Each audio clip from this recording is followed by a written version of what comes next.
because having to put all those standalone bad secrets into your deck, if you don't even draw the Mysterious Challenger, it's such a huge drawback. So I don't know, like I'm definitely keeping an eye on that thing. Yeah, well, it reminds me of you know when Mad Scientist was announced in Nax, right?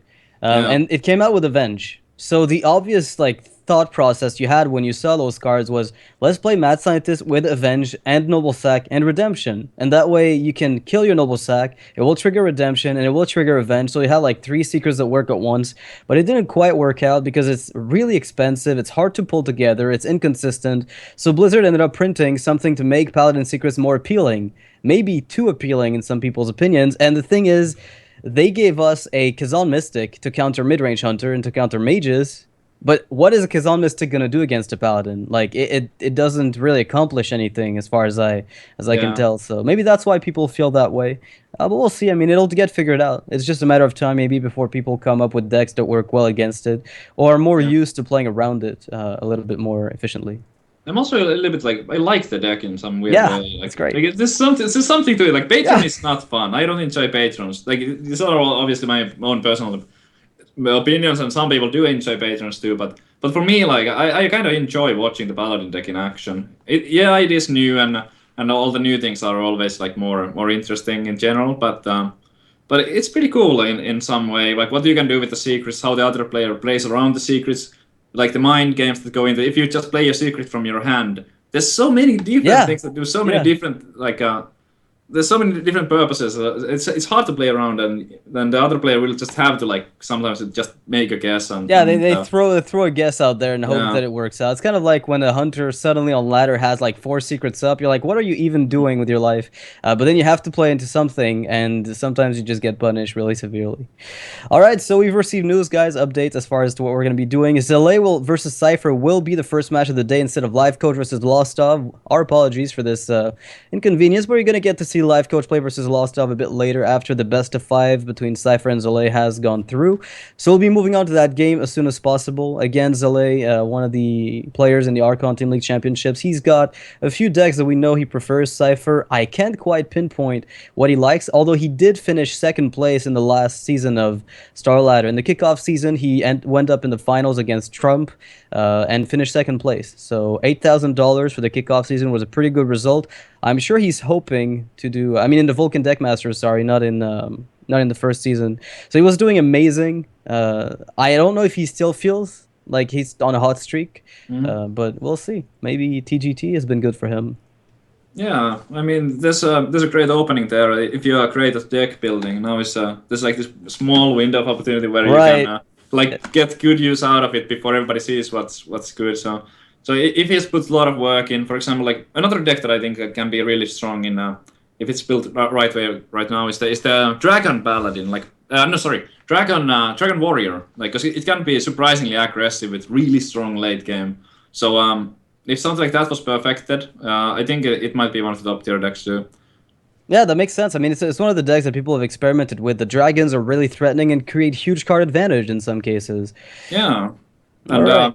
also Mage. Like there's so many things you can do with Mage, and I've tried a lot of things with Mage, and I hate to say it, but I haven't been that successful with Mage so far.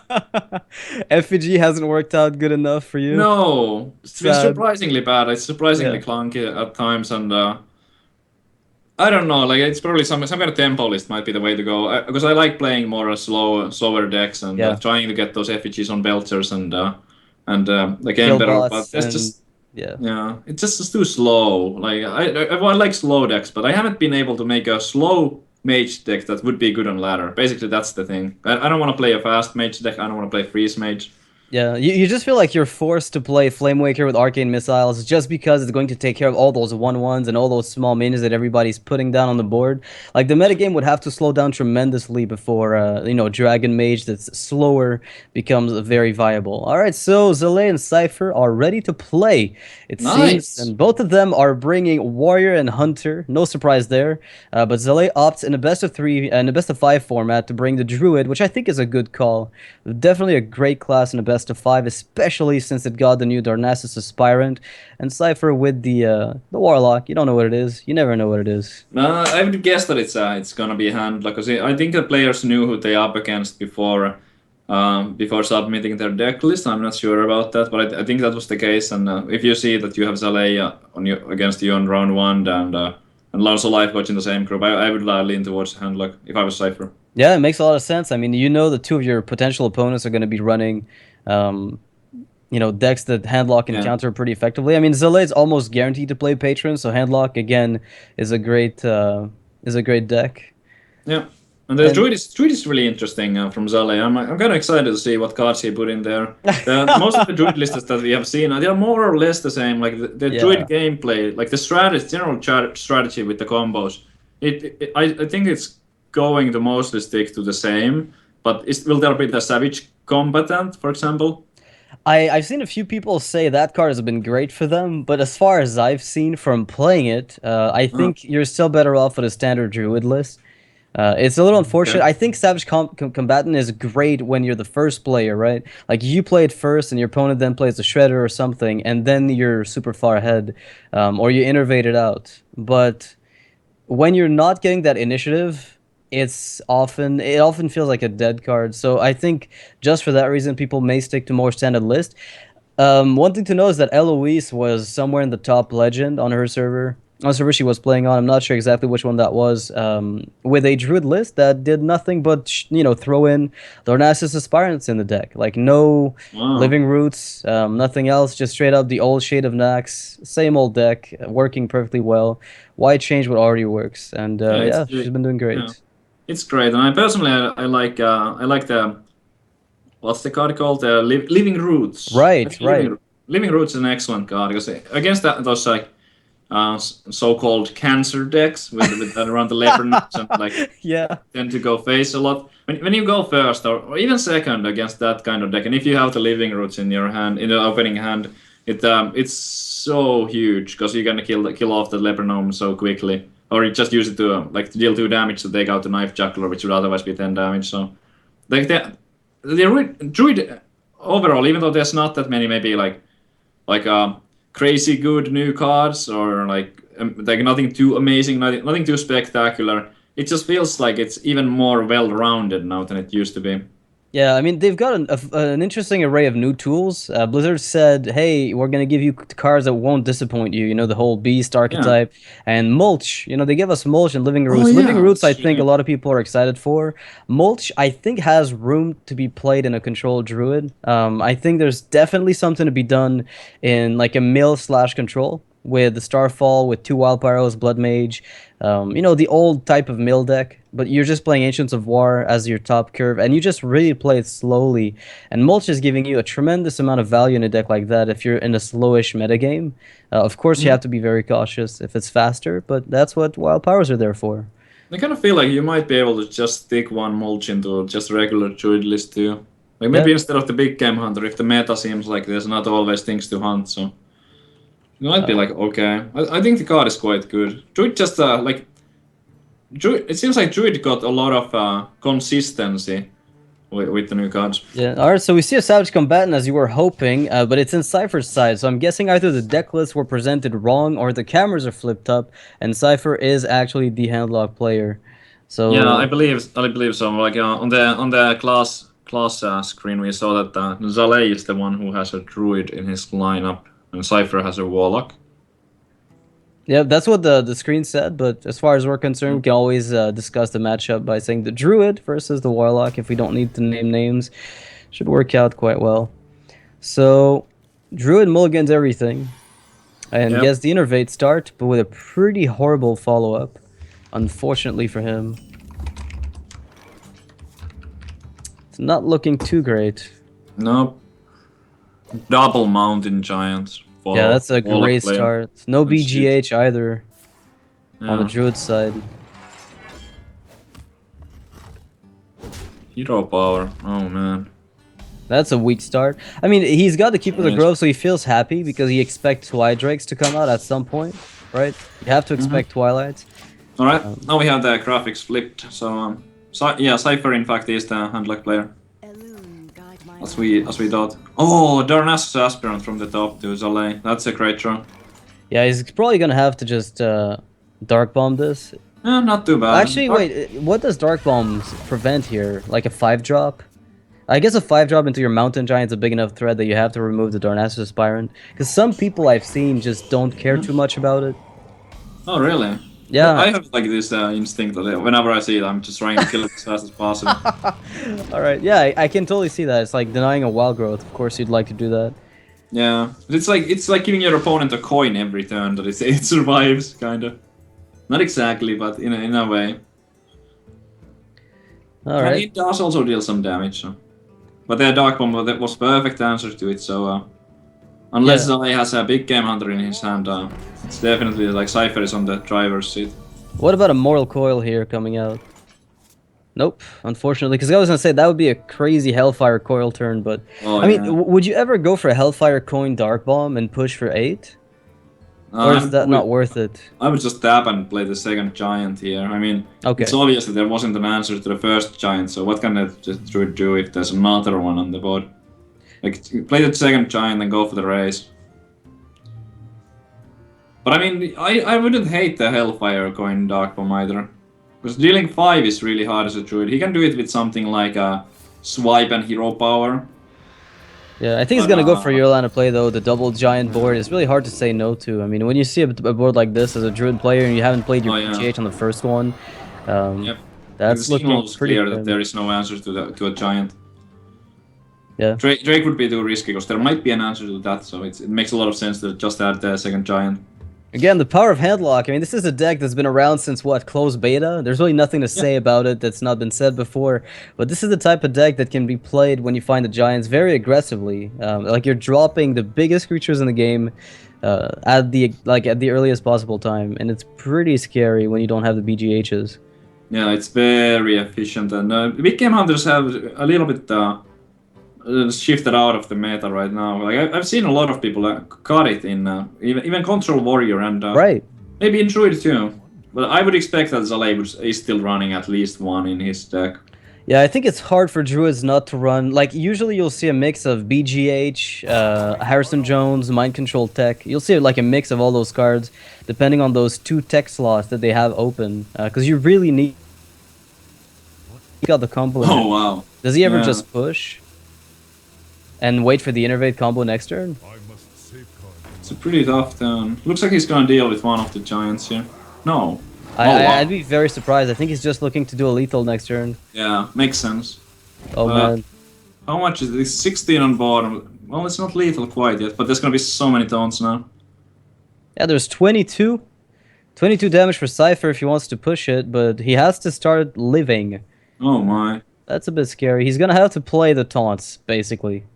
Yeah. I wouldn't be surprised to see Belcher, Coin, Sun Fury to taunt up both giants. Yeah, that would be quite good. He can feel safe after doing that. Yeah, I kind of like it. So I really like the matchup, though. This is one of those matchups that used to be like heavily dependent on Druids having BGH if the Warlock got the Giants. Because if there's no Giant, I think it's a lot easier for the Druid to navigate that. In fact, to the point where some people say that Druid is even favored in the matchup. Yeah. It's that moment when the turn 4 giant hits the board. If there's a big game hunter or not, that's like the turning point. I think this is quite good too. He just saw silence happen, so the 4/10 Twilight Drake looks very good. And even if there is a second silence to deal with the Drake, then the mana should be bad for the Druid player. All right, so with an Innervate combo, he has to deal 18 to the minions on the board. Yeah. He can't do that, and the most he's going to be able to push beyond that is going to be too little to kill his opponent. So he's probably going to have to resort to Keeper of the Grove and swipe in some way. I think this is going to be the way to play, and that makes me love his Keeper of the Grove deal 2 damage to the giant play even more, because he expects to use a 5-attack minion to finish it off. Honestly, I love the play that Zale made last turn, just based on his follow-up. But the Warlock is still, like, in such a great shape. It's going to, like, all of the Druid minions need to get traded in here. Yeah. The Innervate swipe. Is there any way you can, like, not Innervate swipe? I don't think so. Yeah, the moment there's a little bit of damage on the opponent's side of the board. I mean, he's probably considering whether or not he wants to Innervate swipe or use Savage War to clear. Mm-hmm. So yeah, definitely the only play that he can make is gonna leave him with nothing but a 2-3 and a 2-4 on the board. A 2-2, sorry. All right. Actually, even less than that. I thought he was gonna trade away. That was done, I think, a bit differently than I would have done it. Maybe I looked at this Wait, wrong, what? but I think he lost an extra minion that he didn't Yeah, have to. I was I'm looking. pretty sure he didn't have to lose that second keeper, right? Where did the keeper attack? Well, I don't know what it. He attacked the giant, I think, but I don't know how that happened. Because I thought it was Ah. just going to attack the 2-3. I missed it. I got distracted for just a moment. Yeah, he played I was way like- too fast I was for me also there. expecting there would be two keepers on the board after that. Oh, Ragnaros misses, which gives Zele at least a little bit more time to fish for another minion. Yeah, or he thinks so, but not like we know better. Like what needs to happen here is force of nature brought into that for Yeah. Zolay to survive, but he's not going to do it. That's not a winning play. It's also not the correct play. There's no way he can win the game if he goes for that. It has to be just a shade and like maybe draw Wrath for for one. cycle? Yeah, you'd wrath for to draw, see what you find, and then play the shade and hope that things line up. I mean, at this point, we know that there's a guaranteed lethal on Cypher's side Yeah. pretty much every single time here.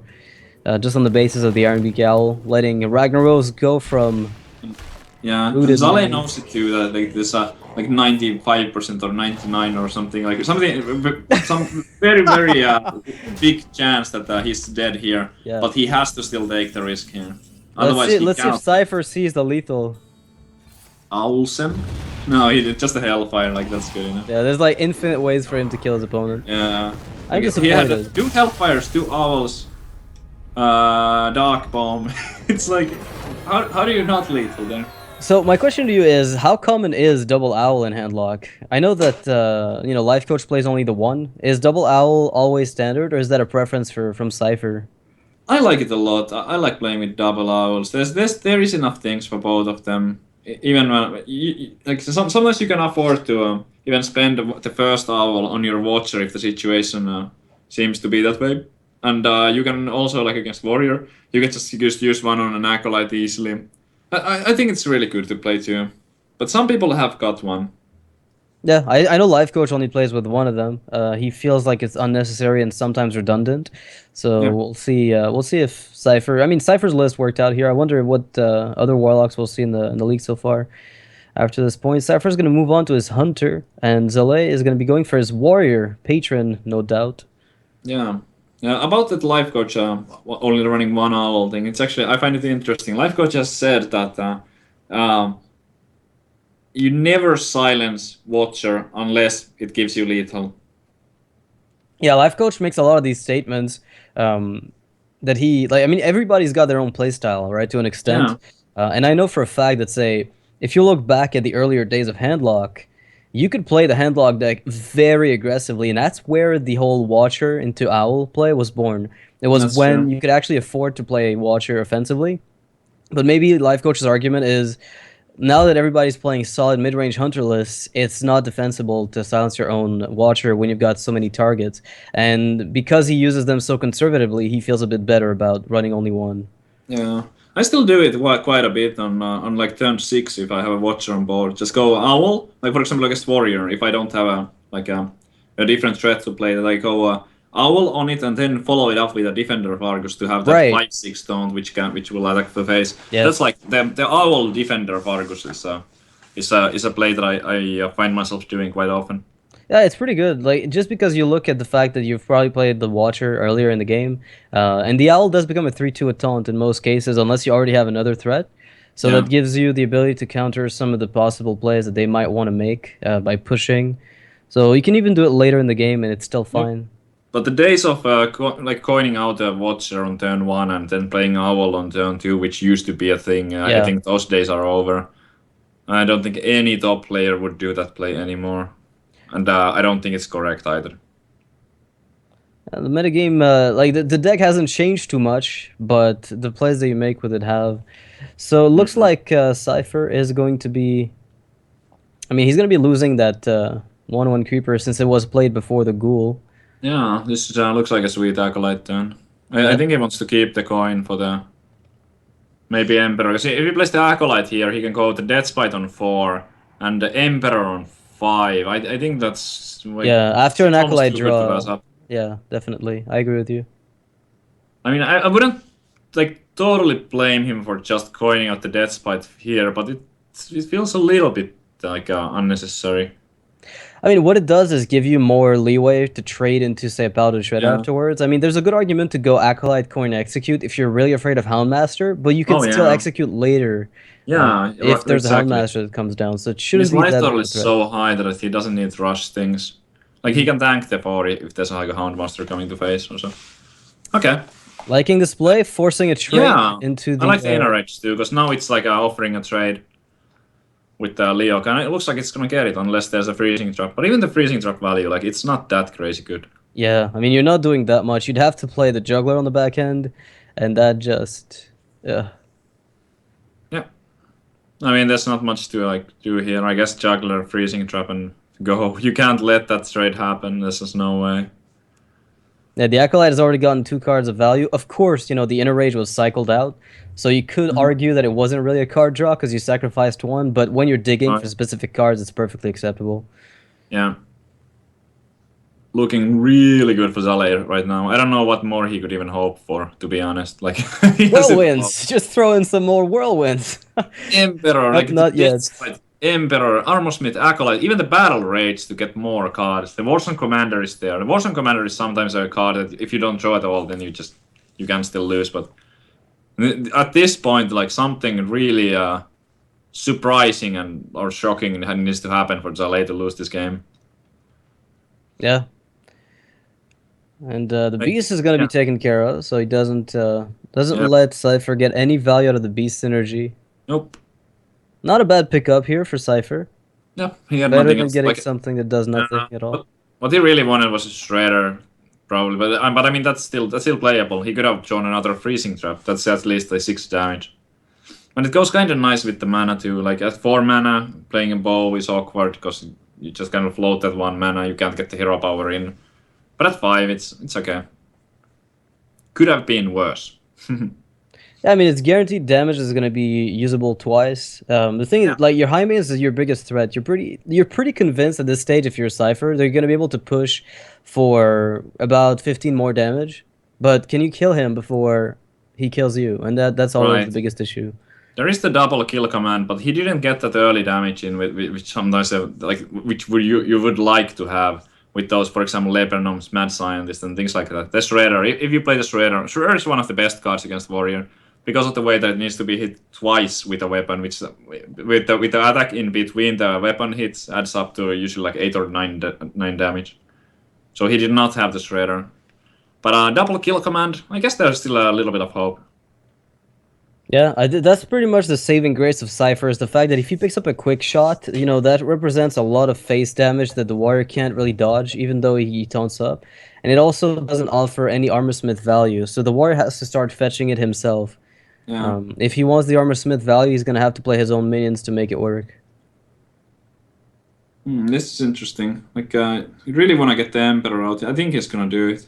Yeah, I can't imagine, like, if you're not gonna die right away, then Yeah. Emperor is almost always the optimal play. And if you look at the amount of cards he's going to be able to play on the back of this, Armor Yeah. Smith is going to get a huge amount of cards. Oh! Oh, wow! Wow. Cypher with the Harrison Jones and Hunter. If he hits the juggle here, he can actually clear the Emperor with the bow because of the 1 damage from the Death Spite Death Rattle too. What? Cypher playing against Zelace. This was definitely a lineup constructed to beat Wow. Patron, right?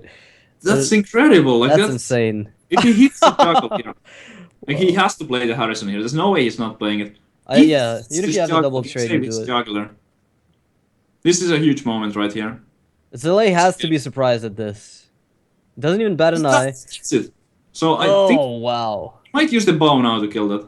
Yeah, I I would. I I would. would probably like how do you not? He does have the double kill command, so like every little bit to face at this point is valuable, but still like there might be armor smiths coming. That there's a fair chance that the Emperor would survive another turn if you don't kill it right now.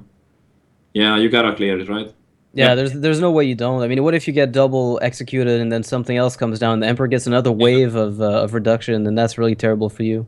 Yeah, or something like it's just as simple as like slam and whirlwind. Right. Like armor smith slam whirlwind. Oh, so many disastrous things that can happen. Yeah, Zelay's still in an okay position because he's got, the discounted Warsong, Armorsmith, Acolyte, and the Execute. So he's able to clean this board up very nicely and present a threat to his opponent that I honestly at this point Cypher is going to be, very hard pressed to answer. But there's always a possibility that he can do it. Yeah. Wait, is Cypher the warrior player? Yeah, I'm just like looking at it right now. I was just like asking in production. Actually, got a Okay, little wait. confused. I think Cypher was the bottom player last time. I think that it's only the class That changed? symbols that are wrong. Yeah, They did this is both have like the warrior overlay. and The overlay is a bit hard to follow because both players are yeah. playing two similar classes, and we don't really have any info. And sometimes the timing of the changing of who's playing what is a little Yeah. shifted. Yeah. Zelay goes for a more conservative play. No war song just yet. He's just developing two minions and letting his opponent maybe misplay into them, or at least he's hoping. But it's hard to misplay with a high main. It's That's really true. hard. Like the misplay with Hyman is to not play it, I guess. It's just one of those things. Like, turn 7 Doctor Boom, turn 6 Hyman. Well, whenever you can play it, you usually should. Like you need to have a really good reason not to play it when you can, basically. Alright, so another question is, does he need to find another, like, is he okay with face tanking that 6? I don't think you ever are. No. Oh my god, this is potentially a disaster. Yeah. This is insane. Like I was already ready to call the game over when Alright, so Cypher is indeed the Cypher warrior. is Okay. the warrior, so Zelay Zalay is the one. Yeah. playing Hunter. Okay. Zelay is the one with the Harrison Jones. That's all I have to remember, because that was a really Wow. crazy card to find in Hunter. Not one that I see very often, if at all. Yeah, so good news was LA boys. He teched in the Harrison at good time, and because of that Harrison, it's like all because of the Harrison that Zalay is winning the game right now. It could still go either way. It's not even close to over, but still.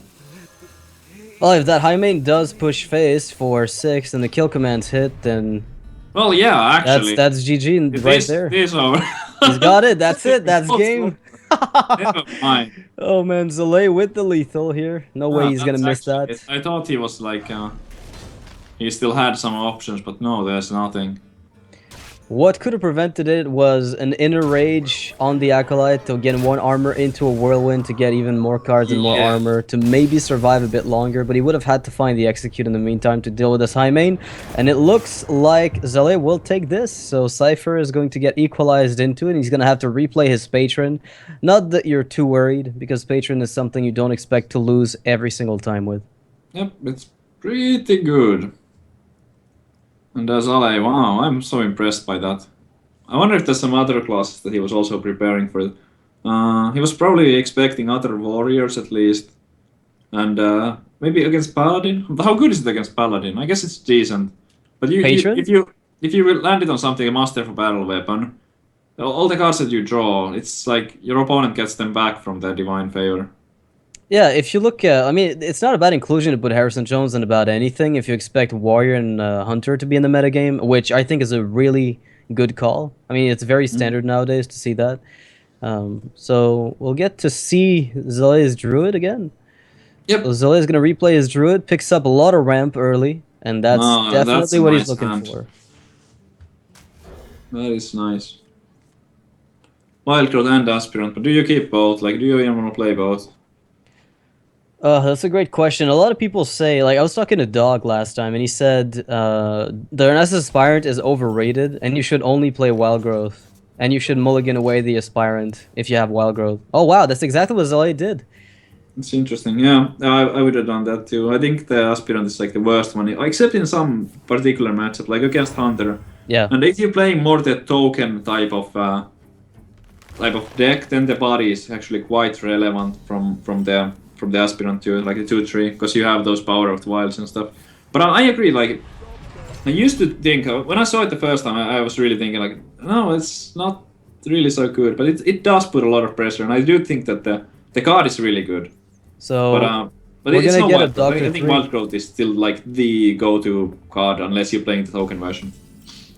Do you think he's going to innervate Dr. Boom? Oh yeah, absolutely. I Doctor mean, if there's 3. no execute, he just wins the game straight away. Luckily for Cypher, Cypher has the execute. I mean, it doesn't. What would you save the innervate for? I think he has to do it. Yeah, I He's guess gonna get Ancient some of bad Lore is the news. only thing, but since you're already ramping up into turn 7 within, Mhm. a minute and a half, there's no reason not to. Cypher is not too Yeah. worried about this, though, because it looks like a huge threat, but if you consider the hand that he's got, he's perfectly prepared to handle this. Oh yeah, absolutely. The slam execute pretty good. Yeah. Draw a card, kill an innervate. Sorry that happened. Oh wow. Cypher with a slight BM, but there's a double shredder in Zale's hand, so that's going to put on some pressure. Put it in the middle. Put it in the middle. Okay. Nicely done. Positioning, Zale didn't miss that one. Yeah, for newer players who are a little bit less experienced with this stuff, the reason why the Shredder is placed in the middle because there's a chance that a Direwolf Alpha or Flame Tongue Totem would pop out of it, and those cards buff the adjacent minions with some extra attack power, so it's better to place. There's no downside to putting in the middle really, but there Yeah. might be a One day. potential upside, even though it's a very small one. One day I want to see a card that says when this is on the edge of your board, then gives like a raid leader if it's on the edge. Give that minion next to it +1 attack, and then the next one +2 attack, Yeah, something like. oh yeah, man. It's like for each minion, like the further away it is, the more attack Yeah. it gets. That So would be so good. if you have the guy on the far left and one on the far right, like the one on the far right just gets +7 attack casually. Just like, why not? Oh, Oh wow! that's a dangerous card. Very Yeah. dangerous card here. Oh man. I think we can see a roar here. It's way too good to pass off. It's 10 damage for 3 mana. Yeah, I It's don't probably think gonna I go for can the skip it. swipe over the. Oh no, sorry, for the shredder over the swipe. But I mean, even the swipe would be 6 damage too. But probably the roar definitely. There's no way you don't roar right now. Yeah, I mean, even if you get combo later, like you're losing. Well, you're losing a lot of damage compared to keeping it for the roar. Because I mean, you're still baseline here, getting 3 damage. So even though you're pushing for an extra 8, you can still push for an extra 8 when Force of Nature shows up. So maybe there's an Yeah. argument to keep in the roar, but it's so much damage right now when you don't have the Yeah. Force of Nature guaranteed. But it's like with the force of nature, it adds actually like less damage because it adds the 8. That's 2 Right. from the hero and 6 from the treants. So by So you- using it here, because of the mana addict, it kind of like gets Adds even another 2. more damage. Right. That ends up pushing for 10 instead of 8. Yeah, and it kind of sets up lethal here potentially. I mean, it's unlikely that the board would survive, but yeah.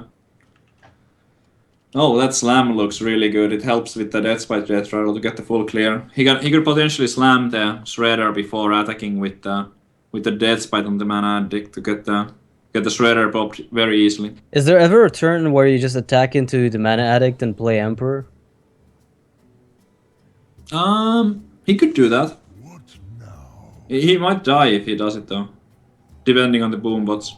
So the Yeah, boom bots I- need to roll less than 5. Yeah, the boom bots are really scary because if you attack the Mana Addict, you go down to 16, and then if they hit you for 6 or 7, you think you're about to die there most of the I time. like this a lot more. He has those two unstable ghouls in his hand too. So here, what I want to see is a Whirling Zap-O-Matic. Oh man, This is what I want to see. An 8 damage to face. that would be crazy. That was only 4. Only Yep. 4 damage. Ooh, another one. Gotta Imagine if swipe that- the Armor Smith, right? Imagine if he had a double roar last time. Oh my god. I think his opponent would pretty much be dead if that was a swipe top deck. Yep. Because double roar into double swipe would have been lethal. This right here looks like a fairly easy swipe and well, hero power. I mean, what else can you do? Yeah, it sucks that your guy's gonna be down to 1 health, but it's not a prime removal target, so it might stick around for Yeah. potential force roar later. The game has kind of like escalated in a moment where Zale is top decking for the lethal in a way. Like Cypher needs time. I think Cypher has what he needs to win the game, but what he needs is time, and it's like how much time Cypher has, it depends on what's on top of Zalae's deck right now. Yeah, and I think what's interesting is Druid against Patron ends up in a position like this very often. Ancient of Lore being probably the only reliable card draw they've got. Yeah. I mean, some people run, one Drake instead of Lotheb, or they make some adjustment to their mid game, depending on the metagame, and it's still making Druid very top deck reliant, or at least starting hand reliant. That's one of the things that Druid definitely is that their initial draw is so punishing when it doesn't line up, the way that other classes can recover. Yeah, like we're talking about like the consistency of Druid. Like I said it before the game match started when we were talking about the classes that with the new TCG cards, I think Druid has become more consistent. For example, like having only 2 of those like wild growth effects, like they don't as aspirant, it adds more of those, so you can more consistently get that like the ramp effect on turn 2, for example. So it's pretty nice. But still, like Druid can often draw too much card draw. Like you might draw 2 lores, you might draw 0 lores. Ancient of Lore is such a big deal. Like it on that one card is a lot of power and a lot of card draw, and even the body it gets a 1-for-1 by itself. So like when it comes to card advantage, like drawing or not drawing a lore is a big deal. So Cypher is debating whether or not he's got time to play the Emperor. Yeah.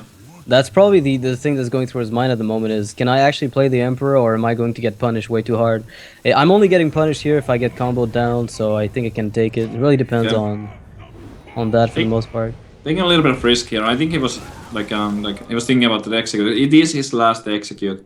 But on the other hand, how many... Oh my god, the top deck to rule them all from Zalae, picking up the lethal right off the top. Cypher will go down again with patrons. It looks like Druid is working out for Zalae right here. Yeah. That is a good card to draw. Just crazy. Wow. Yeah, just a little bit of a good card to draw. So Archon Zalae is going to be going up 2-1 over Cypher. Again, if somebody loses in the match, it doesn't matter too much for them because they still have, well, it matters, but they can always get through with double elimination. They're not completely out. There's a loser's bracket. They can still go through to move on to the second phase. So Cypher, even if he ends up losing the next game, is not completely out. But, against a Patron Warrior piloted by Zalae, you can't feel comfortable. Oh man, that's a scary thing to be up against.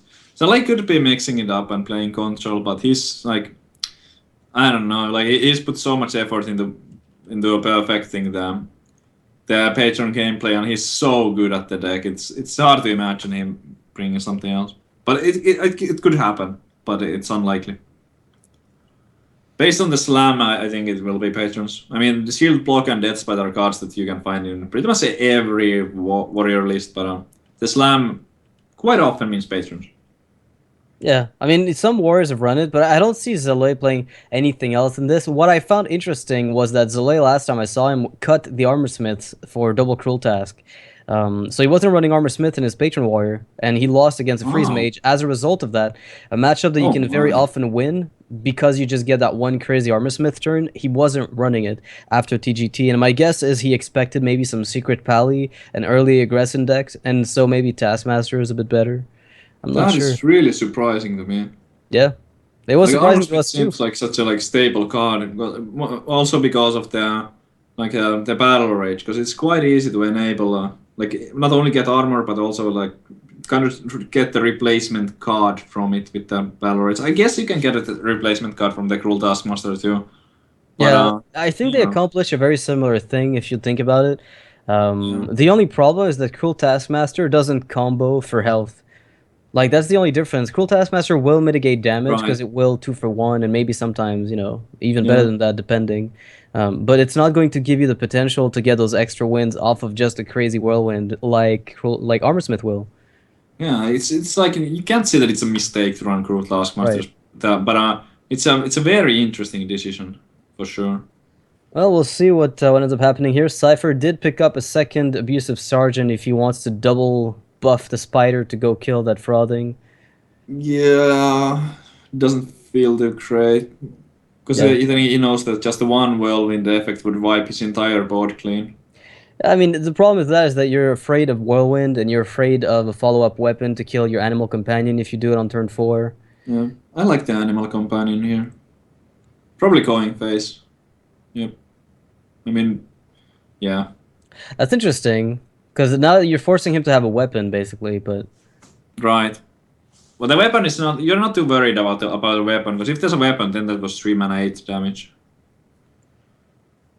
So like, there's a chance that the trade would happen anyway. But I think Zale has said. I don't. Who was it? I think it was Zale who said that not to play a Death Spite. I don't remember the exact words, but basically like turn 4. If you don't play a Death Spite when it's in your hand, you have to have a really good reason to not play it. Well, I think I agree, because turn 4 is usually a turn where, like it might suck to take 4 damage from Huffer, right? It does suck, admittedly, to just face tank 4. But if you can face tank 4 at any point in the game, it's probably this early. It's not going to be on turn 8. It's not going to be on turn 9. It's going to be this early. Oh man, that snake trap Wow, from Mad snake Scientist trap. is going to be amazing for Cypher here. Yeah. Well, yeah. I mean, it's kind of like 3 damage somewhere, I guess. So it's not like it's not too crazy, but it's still pretty good. Yeah, but the 3 damage matters a lot when you're trying to race Oh yeah. a patron. I mean, this is like the only thing that Cypher has to start doing now is calculate how long it's going to take him to kill his opponent, assuming he goes all in. Otherwise, he's going to have to slow down his play a little bit. And that can't feel too comfortable, because he's guaranteed to lose the spider. He's guaranteed to lose the 1/1s next turn to the Death Spite. Right. So he has to at least make them count for something. Whether that's going to be damage or a trade into the frothing, that's going to be up to him. Yeah, I don't think he can leave the frothing up because he knows there's the whirlwind effect coming next turn, which is gonna be just crazy. I mean, the frothing will get to like 10 attack. Yeah, Glaive So Zuka there's looks like a pretty fair sweet. chance the warrior can just raise. It's hard not to Glaive Zuka, because you can just like face tank 2 and deal 2 with one of the snakes. It's likely going to be a snake, I guess. Like that. Like so, you Clive Zuka and hit the frothing with the Clive Zuka first, and then you trade the. Oh, that. It doesn't wait. matter. Trade 2 No, snakes. it doesn't matter. I Trade think 2 it might even snakes. be better because he can trade 2 snakes now, Yeah. right?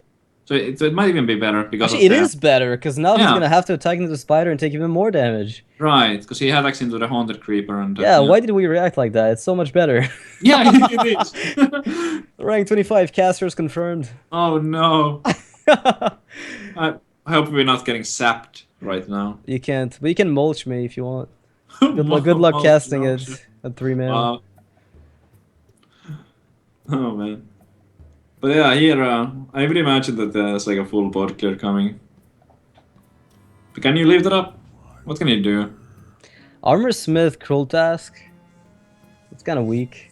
I think it's okay. Yeah, I think it's alright. Or just like Armor Smith and Bow Rage? Hero Power.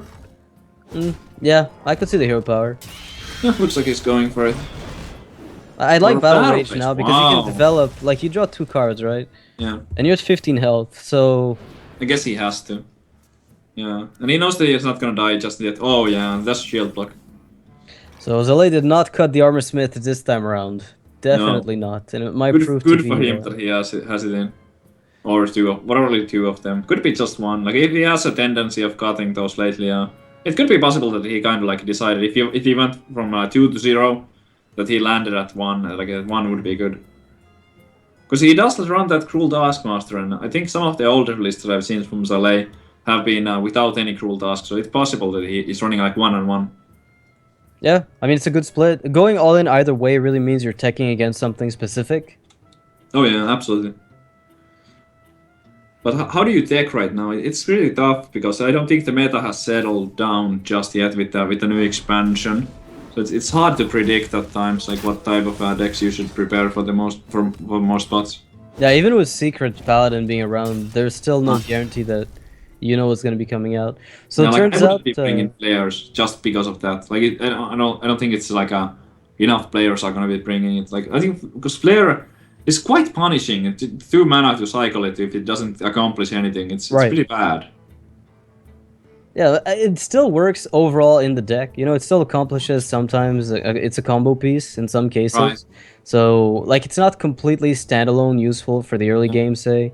But it can be used in a variety of ways. And I think that's what Patron does best, is they have multiple cards that can be used in a variety of ways, and that's what makes the deck so strong. Is they do rely on Patron, they do rely on frauding, but they can also get some really crazy weapons to the face games where they just hit you in the face repeatedly with Death Spite and then Fiery War Axes, and then they go all in on Acolytes getting buffed by Cruel Task and Inner Rages, and your health goes down and you don't even know what happened. So there's a lot of ways Patron is played, and Cruel Task can fit in either of them. Okay, yeah. What do you think of this? Like, so aggressive. Yeah, Just going for the Warsong Patron. I'm sorry. It's very Voting for- Kalenta-like, but it's a very standard play now. When you've got nothing to do, you play frauding, let them answer it, because they will be scrambling. They don't know what you're holding, so it's one of the more bluffy lines of play, but it also Right. turns out to be super effective in many cases. Yeah, it's really good here. Like the more I think about it, like I haven't played much Patron recently, and I don't really like the deck too much, so I don't also like playing it. But like my first instinct would have been more like defensive type of thing, because after all, you are up against a hunter here, and against hunter, defensive play can work out. But this is like far superior. Ooh, nice pickup Yeah. here. Like this is gonna work out so well. Well, there is the Unleash though, but I'd consider a Cruel Task. how much damage over can the he deal Ghoul. here? What do you do? No, you have to pop the Spider and Ghoul. There's like... Yeah. Can you really not? I mean, you're weak to what? Iron Beak Owl Unleash? That's about Yeah. it, at most. I think he's gonna. Yeah, it looks like he might go for the Ghoul here. Like he should, because like he hasn't seen any unleashes yet. It's very likely that there's an unleash, and the only way you don't die to an unleash after like doing this thing is by. Yeah, he's got 15 damage this turn. Actually, he can get another... Oh yeah, if he makes room for the Cruel Task, he can get... Oh, he's gonna be 15 out of the way. He could get up to 16 damage, I think. He's gonna be a little Oh. short. I'd probably consider the Ghoul. Maybe I play Patron too scared, but I would probably Ghoul here. Yeah, I mean, I feel like you have to go. Oh no, I think he's dead. Unleash kill. No! Oh yeah, he's dead! He's dead to Because- Unleash Kill Command, exactly, I think. Wow, because he doesn't have enough. I Yeah. think he countered that Unleash kill command. Like, there's not enough mana for Unleash kill I command, really- 0 power. But there's the abusive Sergeant. Well, I mean, 7 plus 5 is 12 anyway. It doesn't Oh, it matter. is. He still had, like... It's, Right, oh, I really yeah. thought Zalea was gonna play that unstable Ghoul. Yeah, me Why? too. Why not? Why not, Zalea? Why not? It looks like he would have still died to the owl. You saw And him when he- shake his head there at the end, and he was like, "Why did I do this? I think I'm went getting wrong punished." there. Like, that was not quite right. Yeah, I actually miscounted there, yeah. Oh So he god. didn't need the abusive after all. But, wow. That's really surprising ending to the game. It looked so good for the Warrior. What's Like, going he on even with had shield Patron block in his nowadays? hand. Yeah, yeah, he did. Wow, how can that happen? Zalea, I think he realized that he was dead to Unleash Kill Command at the end there. I saw him shake his head, and I think that's basically an acknowledgement that, hey, I could have played the Ghoul and not died to Unleash, because then I'm forcing him to have the Iron Beak Owl, and thus Yeah. I'm in a much better spot. But he That- decided not to do so. That definitely went wrong. Like, I mean, he exposed himself to the Unleash completely, and not only that, like he had a good optional play. Like, he could have maybe only kill off the 2-1, just leave the Haunted Creeper be, go for shield block, heal back to what was it, like 17 or so. He was like, at 12 health at the end, so he could have just healed up, you know, after attacking into the creeper. Let the war song and the frauding do what they want to, and you just play the Ghoul. So you're Yeah, forcing your it's just opponent to been- have a lot of things at once. Oh man, Zale was like shaking his head, and I think that I don't really know. Like, I would like to ask him like what happened there. Like, why did he choose that line of play? Because There's probably a reason. He's a great patron player, so you know, all these players know that they have their own play style, they've got their own Yeah. preferences, so obviously sometimes we'll disagree with them. Doesn't mean we're right. Most of the time, maybe that play worked out. Yeah. But we'll see. For now, we've got a patron mirror match, and it looks like we're gonna see patron fail against everything but patron, which I Oh, find yeah. very Oh. interesting. Patron is going to get a win finally, but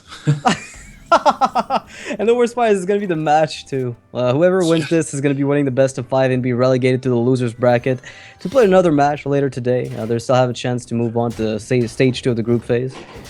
But yeah, man. What a hand from from Cypher here, but Zale has access to the coin Harrison Jones. It doesn't feel perfect because there's the Acolyte on Pearl as well, so that's gonna draw an extra card, but I think you have to get rid of that Deathbite right now. Yeah, the biggest threat in a Patron Mirror is the first guy who gets Patrons with an Inner Rage Deathbite pop is basically ahead almost every single time. Yes, that's how I feel about it as well. Like, it's such a big moment, like whoever gets to go off first, it's really hard to clear fully. And sometimes the best thing you can do against it is just to like make your own patrons, but that's like it's still the advantage stays on your opponent's side. I think it just got better for Cypher. Double Armor Smith execute. Next turn you play that Grim Patron, Inner Rage Whirlwind, and that's going to be a really tough spot for Zale to answer to. Wow. He could just play one Inner Rage here too, though, because it's so sweet on the Acolyte that gives him the trade. I wouldn't be too surprised if he went for that, because I think just one Inner Rage on the Whirlwind might be enough. Because he does get 4 patrons just like that, so I wouldn't hate him for playing one of the Inner Rages here, but I can also understand if he wants to get more greedy. I like your play. I think the two plays are defensible. So he decides not to play the second Armor Smith. Yep. That means he wants to have room for those patrons. So he also he keeps the second Inner Rage, so I would expect him to go for the all-in play, so to say, next time. We say all-in, but we know it's not, because it's basically the winning play in a mirror match. You know, both Druid and Warrior, like Patron Warrior struggles against Patron Warrior. So that's a funny thing. It's one of those things. They just don't have enough executes to really deal with a huge Patron board. And nobody plays Brawl. I think you played Brawl in Patron a while back. Well, right. Queuing into Colento and I beat him 3 times on the ladder. Yeah. Brawl MVP.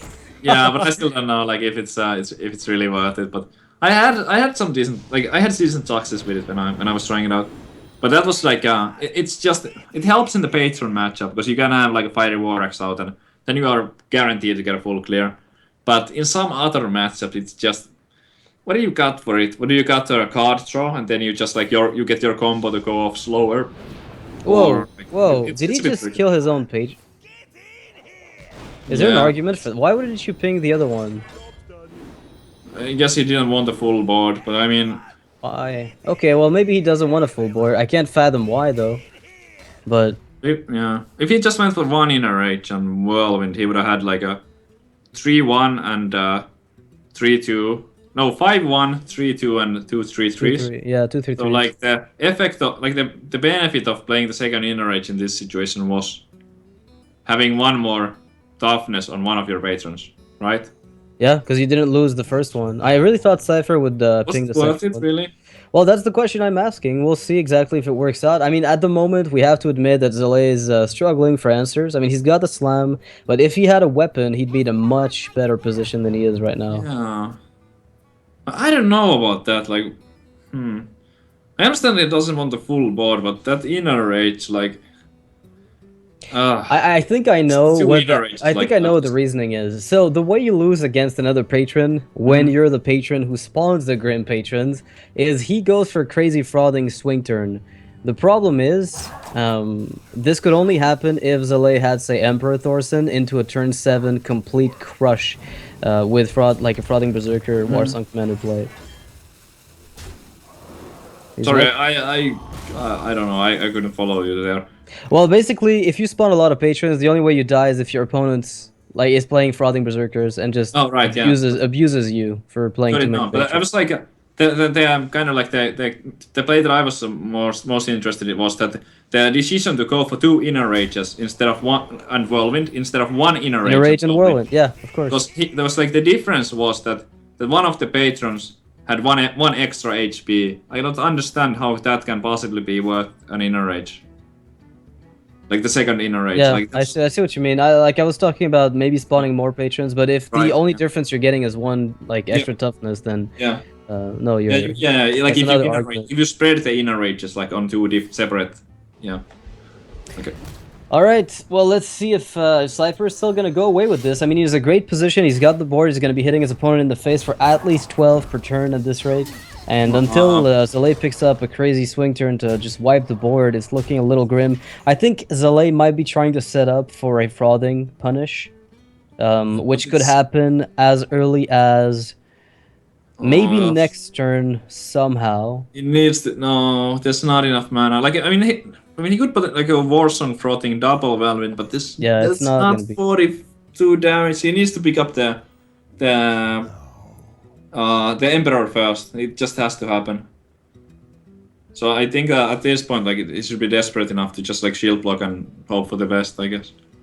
So if you shield block, you're hoping for a weapon, ideally a Death Bite. Yeah, that's And but that would be very good for him. Picks up an Acolyte. Not quite what he wants to see, unfortunately. doesn't do anything.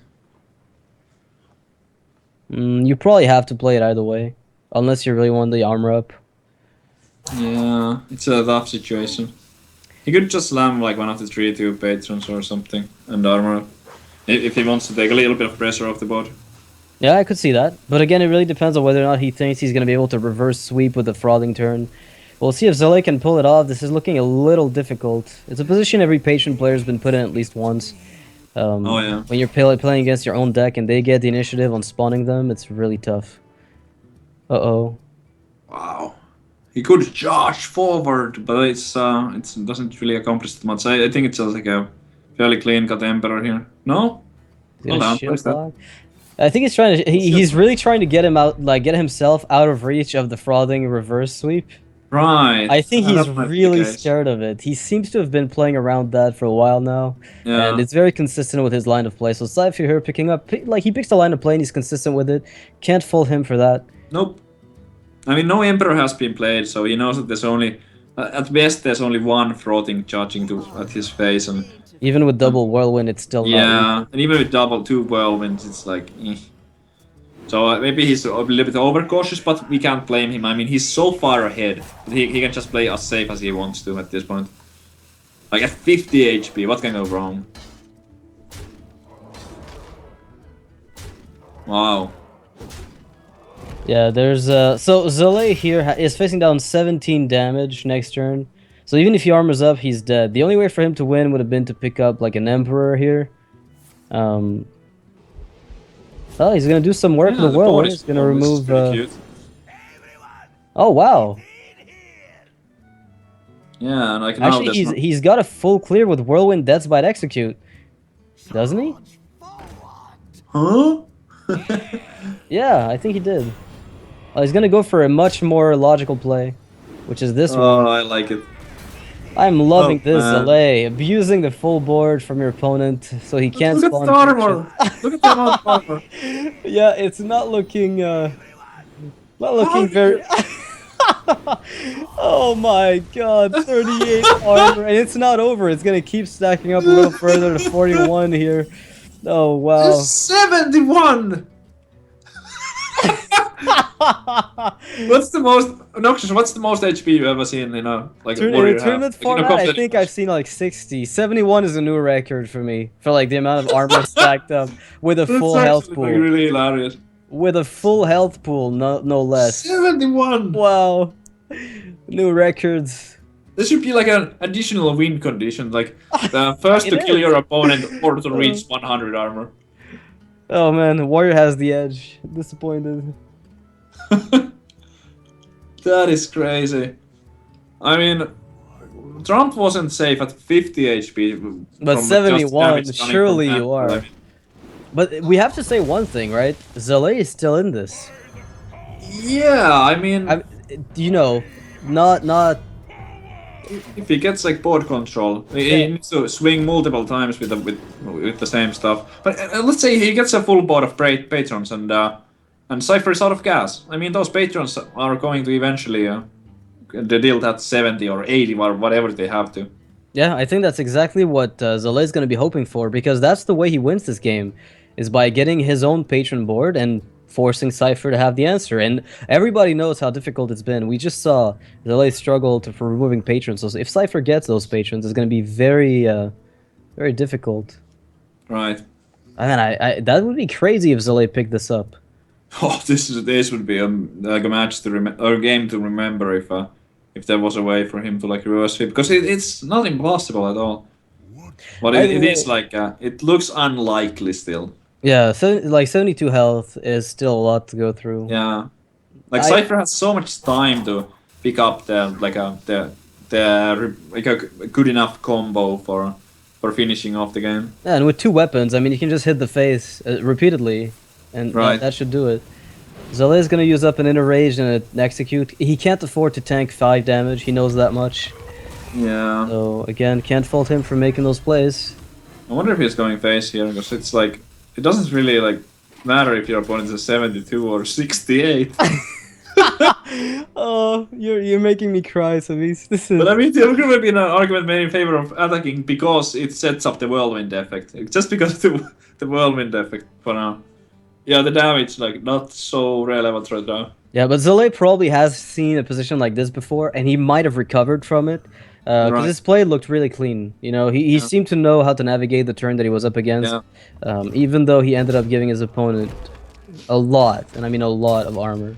Yeah, Zale knows that his win condition at this point is to exhaust Cypher on the resources, basically. Right. Well, let's see what Zale picks up. Again, it's all a matter of decent top decks. Oh. Would you... No, you can't go for it. You've already used 1 War Song. You have to keep the second one for patrons. Or do you?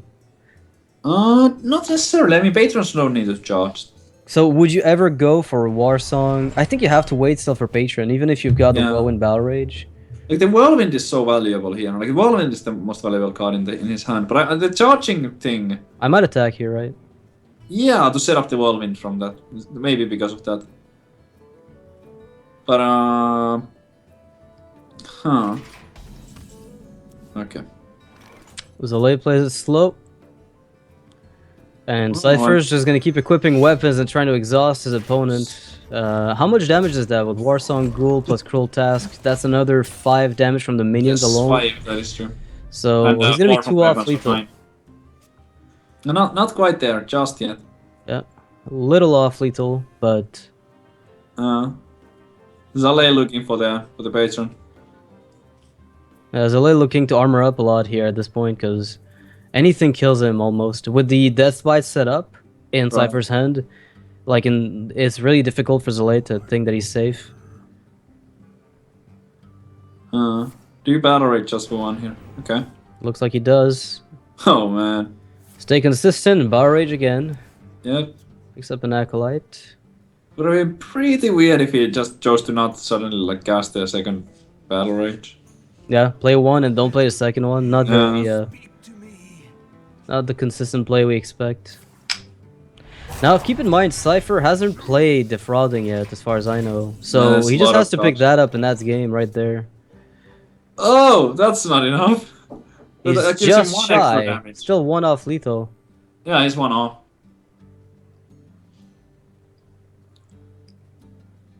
Next turn, he's gonna be 3 off. What now? But I mean, eventually Cypher will draw that frothing berserker, and then it should be like game over as soon as Cypher draws it. Like he has all the time in the world. But yeah. I mean, if you play what, like the ghouls here, you know you're fitting your opponent cards. Does Cypher execute the 1/3 because he doesn't want his opponent to draw? That doesn't seem very sensible. Is he ever pushing for face with those cards? I think he just. Or is he waiting for frothing and just letting his opponent do whatever? Yeah. Because I mean, let's assume that Zale fills up his board with patrons. Right.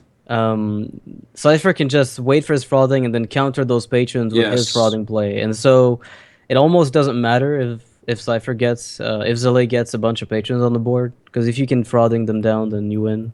I almost feel like nothing matters in this game except like the moment that Cypher draws the frothing. Like how does Zale not die to a frothing berserker charging with all those whirlwind effects, and I don't know. Yeah, he'd have to pick up an Armor Smith and a crazy whirlwind turn of his own, but it's not looking likely. Okay. Alright, so there's an Emperor Thorson for Well, it's a card. Zale. It's a good card. Yeah, it's gonna slow down the bleeding for 1 turn at least. But again, yeah. Well, if there's a like, I believe Cypher has 1 more patron too, so that would also do it. Right. There's like 3 outs that are guaranteed wins for Cypher at this point. That's not one of them. Well, that doesn't do it just yet. Oh man, is there a chance? Well, I mean, yeah, he could go for like War Song and I guess like double ghoul and no, no, not quite. He's gets short to of try like to, he's almost got it. I couldn't. Yeah. I almost wouldn't be surprised if he went for a crazy battle rage all in. But if he doesn't get a war song frothing, then the frothing never sticks, and that might be how he loses. Yeah, the- you, the- you can't play the war song. I think you just wait. So you Because then attack the into frothing is Emperor. no longer a win, because he has to first play the frothing on the board. And then it needs to get to survive one turn, so... hero power pass, or maybe execute and use the weapon to clear the Emperor if you're worried about it. Yeah. Or this is good too, yeah. I think I would have taken the 2 extra damage and denied the draw, but I guess maybe he wanted to give that draw away. Oh my god, is this a turn where Zalay is able to come back?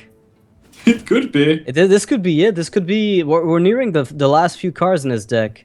Oh, he's definitely gonna see the patrons here. I'm sure he's gonna see patrons. He's probably going all in. So Warsong, Frothing, Crimpet. It should be patrons, right? If you do that, you have to play the Unstable Ghoul to go with them. Or do you just go with like double Frothings or something? So you've seen the Execute, so maybe you're comfortable with that. Yeah. I mean, at this point, you just go all in at this stage. Zalay knows that he can't let this game drag on and on. Like, there's no way for him to win if he does so. Yeah, exactly. Alright, well played by Zalay so far. There's a tiny chance that Cypher just blanks on the follow-ups. I mean, keep in mind, Cypher can't even cycle the Battle Rage for 1 card. Oh man. He's not even on 29 health. He's so healthy that it's almost dangerous. Wow.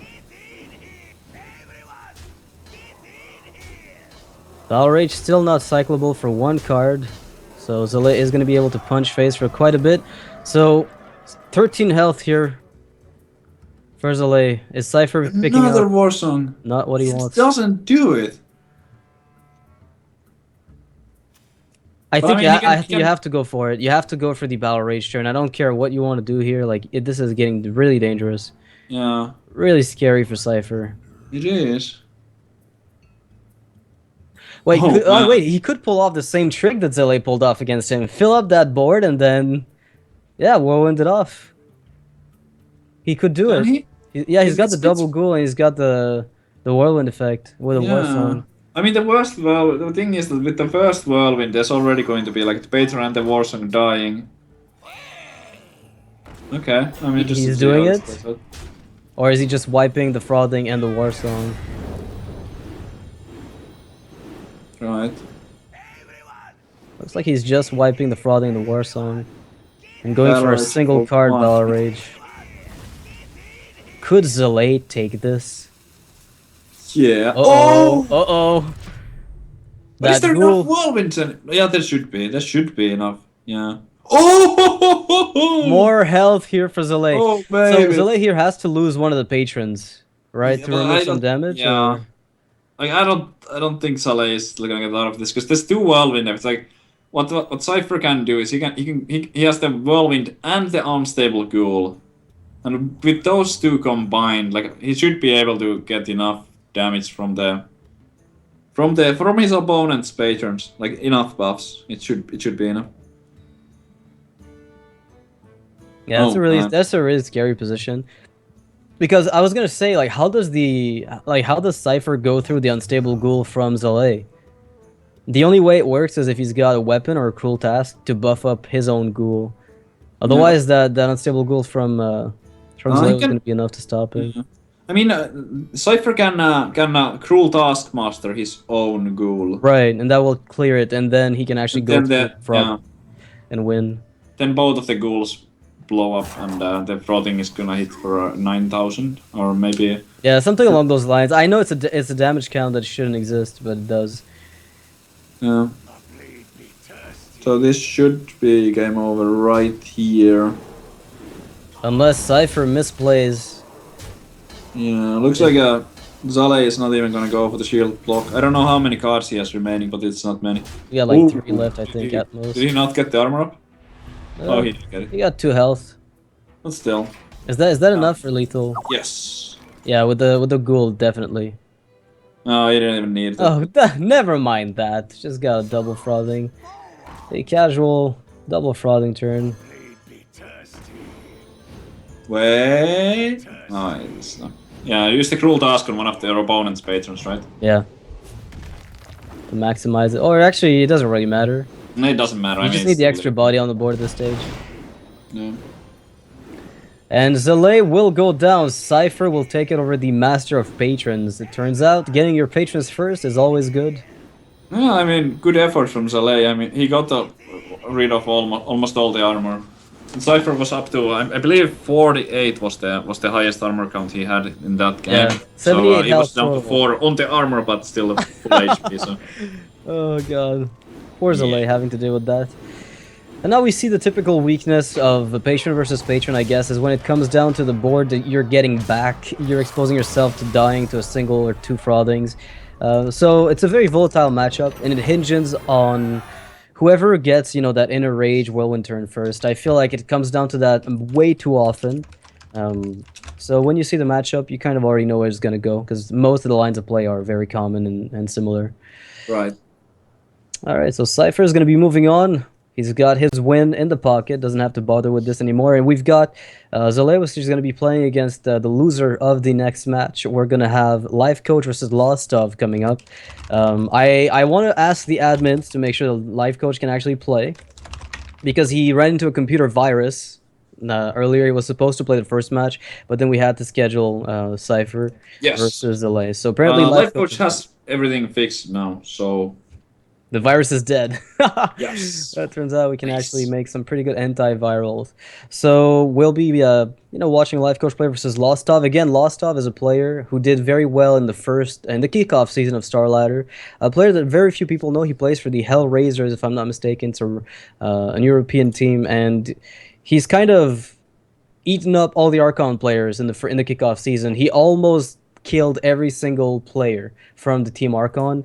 The only player he didn't get to beat is Firebat, because Firebat ended up in the finals, and Kolento beat Lostov by a very, very close margin. So maybe this time he'll be able to go a little bit further, but he's gonna have to fight Lifecoach. So that's pretty steep.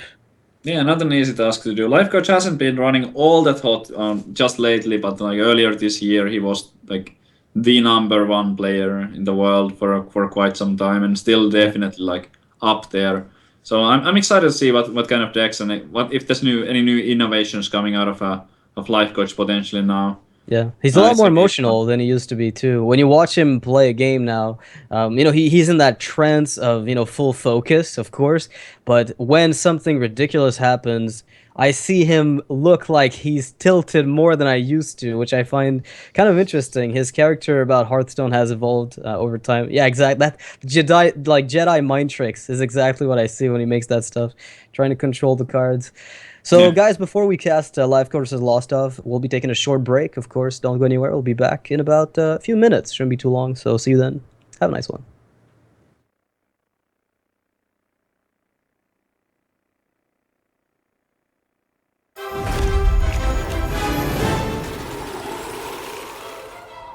From east to west, heroes are sent, seeking glory in the greatest of events.